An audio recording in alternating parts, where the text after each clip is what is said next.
C'est inévitable, les très grands films, ça fait toujours parler, que ce soit en positif ou en négatif. Comme vous le savez très certainement si vous me suivez sur Instagram, Furiosa a été ma plus grosse attente cinéma de l'année, voire ma plus grosse attente cinéma de ces dernières années. Et c'est particulièrement difficile de réceptionner une œuvre après l'avoir autant anticipée. Parce que chaque qualité du film, aussi immense soit-elle, devient une simple formalité, et au contraire, le moindre défaut ne peut nous échapper, car il nous éloigne de l'anticipation utopique que l'on s'était faite du film. Même si notre visionnage sera forcément biaisé, il faut essayer au maximum de se détacher de nos attentes et préjugés afin d'apprécier l'œuvre telle qu'elle est. Et en particulier, il faut arrêter de juger Furiosa sous le prisme de Fury Road. Ce sont deux films différents et regardez, j'en tiens pour preuve le titre, parce qu'il y en a un qui s'appelle le Fury Road juste ici et l'autre qui s'appelle le Furiosa, juste là. À peine sorti de l'avant-première, j'entendais déjà les gens hurler à la déception avec une proposition bien moins spectaculaire que son prédécesseur. Mais il est évident que les deux œuvres ont des vocations diamétralement opposées. Fury Road est un classique contemporain indiscutable, une révolution qui a secoué Hollywood et qui occupe par ailleurs une place majeure dans ma cinéphilie. Mais c'est aussi une proposition qui se suffisait à elle-même. Et même si c'est agréable, il faut arrêter de se complaire dans le passé et la nostalgie. Évidemment qu'un Fury Road bis aurait été un immense plaisir de spectateur, mais ça n'en ferait pas pour autant un objet de cinéma particulièrement intéressant. Avoir le courage de réinventer la saga Mad Max après 5 films est un choix qu'il faut chérir. D'autant plus au milieu d'une industrie de franchise qui n'arrête pas de s'autociter en boucle pour caresser son spectateur dans le sens du poil. Tandis que Fury Road était une proposition ultra radicale, avec un flot d'action ininterrompu qui renversait tout sur son passage, Furiosa est une œuvre narrative. Le film est une odyssée, un pur conte qui retrace une mythologie s'étalant sur des décennies. Il se rapproche ainsi beaucoup plus du dernier long métrage en date de Miller, à savoir 3000 ans à t'attendre, qui exprimait déjà le pouvoir de la narration et des mythes. L'ensemble est surprenamment intimiste et particulièrement bavard, mais dans le meilleur sens du terme. Miller pousse même le vice jusqu'à un climax anti-spectaculaire à souhait, et oppose ainsi frontalement l'épilogue ultra brutal et sanguinaire de Fury Road à une résolution purement psychologique ici. Vous pouvez totalement ne pas adhérer à cette nouvelle approche, mais vous ne pouvez pas reprocher au réalisateur de l'avoir tenté. Et de manière générale, vous ne pouvez pas reprocher à un film ce qu'il n'est pas, et encore moins ce que vous auriez aimé qu'il soit. Alors il est vrai que la com absolument désastreuse de Warner n'aide pas les choses, en marketant très littéralement le film comme un Fury Road bis. Furiosa, c'est surtout une grosse claque visuelle qui s'inscrit dans la lignée de son prédécesseur, Mad Max Fury Road. Non. Sans même parler des partenariats commerciaux un brin douteux. T'as aimé Kill Bill? T'as aimé Logan et Mad Max Fury Road? Alors tu vas adorer ce film et on te dit pourquoi. Le rapport, quel est le rapport? Donc tout cet amas de critiques sur les réseaux et de comparaisons permanentes avec Fury Road n'a aucun sens selon moi. Et je parlerai même pas de tous les reproches gratos que subit le film, à base de Mad Max c'est un film de bagnole et de mecs.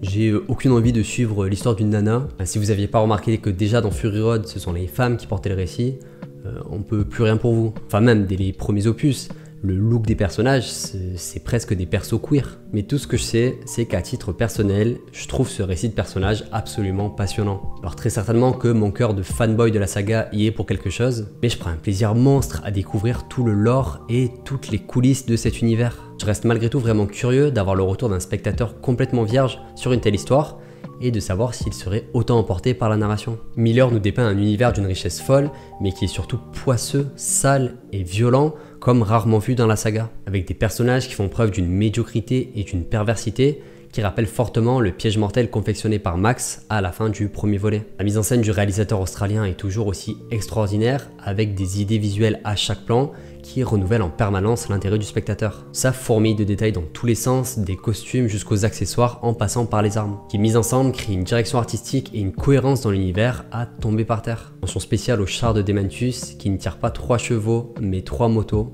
Magnifique. Et quoique beaucoup plus rare, les grosses scènes d'action sont toujours aussi exceptionnelles, nous rappelant de plein fouet que Miller ne joue décidément pas dans la même cour. La séquence de l'attaque du camion, qui est une citation survitaminée du climax de Mad Max 2, est alors un exemple parfait, avec un sens du montage et du rythme irréprochable. Tout est parfaitement lisible, l'œil du spectateur est toujours dirigé au bon endroit, et le réalisateur se permet même d'y créer des enjeux et des liens entre personnages. Autre choix visuel qui fait énormément parler, cette tonalité mythologique qui lorgne même vers le conte de princesse est très largement appuyée par une patine numérique bien plus prononcée que dans les précédents volets. Miller rend les fonds verts très visibles avec certains décors qui font clairement carton-pâte mais qui collent à 1000% avec l'aspect presque cartoon du conte. J'en avais d'ailleurs déjà parlé dans un short disponible sur la chaîne d'ailleurs si ça vous intéresse. Et non, Miller n'est pas devenu un méchant réalisateur fanatique de Marvel et des mauvais effets spéciaux, comme 99% des gens s'amusent à le répéter en boucle sur les réseaux, sans doute des immenses directeurs artistiques par ailleurs. C'est évidemment un choix artistique, qui peut bien entendu vous déplaire,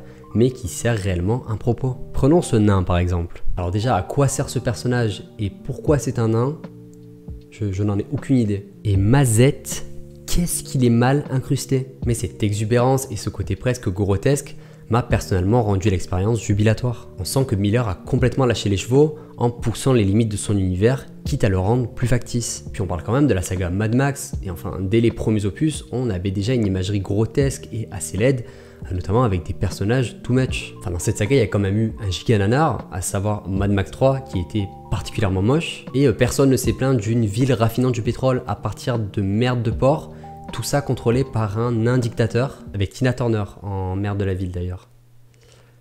Très très sombre époque. Et pour revenir au film, l'iconisation du personnage de Furiosa, elle passe évidemment par cette surenchère permanente, avec des plans quasi religieux, voire christiques. Malgré tout, en parlant d'iconisation, le film a quand même un gros point noir, la BO de Junkie XL est à la ramasse. C'est ultra paresseux en termes de composition musicale, et le gars a même le culot de nous ressortir en boucle les thèmes majeurs de Fury Road, avec 2-3 réarrangements inutiles. Enfin franchement, c'est un peu du foutage de gueule.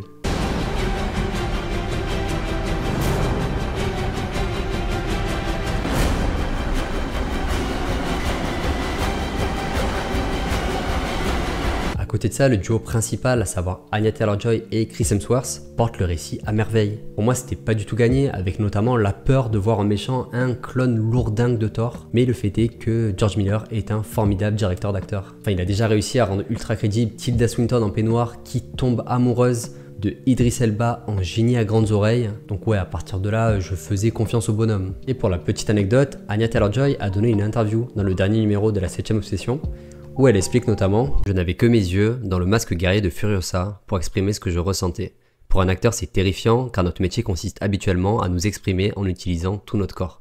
Tout le monde me disait de faire confiance à George et c'est ce que j'ai fait. » Malgré tout, je sens que l'œuvre me réserve beaucoup plus de grilles de lecture de par sa richesse et sa densité thématique. J'ai par ailleurs attendu plusieurs jours avant de commencer l'écriture de cette vidéo afin d'avoir un retour plus lucide sur la chose. Mais une fois passé le choc du premier visionnage et des comparaisons inévitables avec mes attentes, le fait est que le film ne quitte plus mon esprit. Il ne cesse de grandir en moi au fil des jours et me hurle de replonger au plus vite dans son univers, afin de non seulement mieux digérer l'ensemble, mais surtout enfin avoir un avis dépourvu d'attente qui paralysait inévitablement mon regard de spectateur. Je vous invite donc, comme moi, à aller voir ou revoir Furiosa en salle. Car peu importe votre attache à la saga, le film restera indiscutablement un marqueur de son époque. Une expérience unique que l'on ne revivra peut-être pas avant des années.